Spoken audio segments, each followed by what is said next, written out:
At a recent rally in Montana, President Trump urged his supporters to turn out in force to help Republican candidates in November.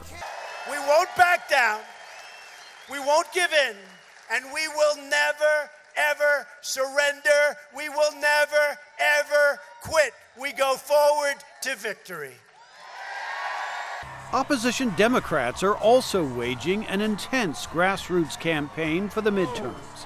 2016 presidential contender Bernie Sanders rallied supporters in Kansas. This fight about who controls the House is unbelievably important. It could literally come down to 1 or 2 elections. If you guys can do what I know you can, this will be an election heard not only all over this country, but all over the world. Democrats need to pick up about 24 seats to retake the majority in the House and gain 2 seats to have a majority in the Senate.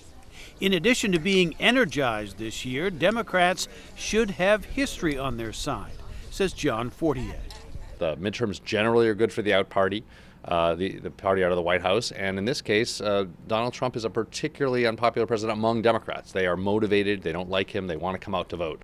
But Trump is urging his supporters to defy history and turn out to show support for his agenda. Both parties now see the midterms as a referendum on the president, says analyst Larry Sabato.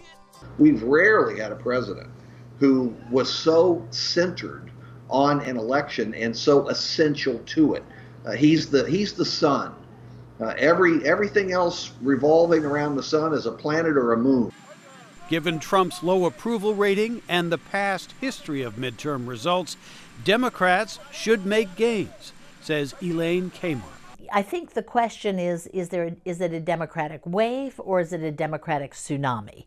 Do Democrats take the House with, a margin of 5, or do they take the House with a margin of 30? That I don't think anybody can tell yet. But given the president's loyal base, Republicans could do better than expected, says former Trump campaign manager Corey Lewandowski. I think the Democrats will gain some seats. But right now, if the election were held today, the Republicans may hold the House by 1 or 2. All 435 House seats and about a third of the 100 Senate seats are at stake in November, and the outcome will have a major impact on the next 2 years of Trump's presidency. Jim Malone, VOA News, Washington.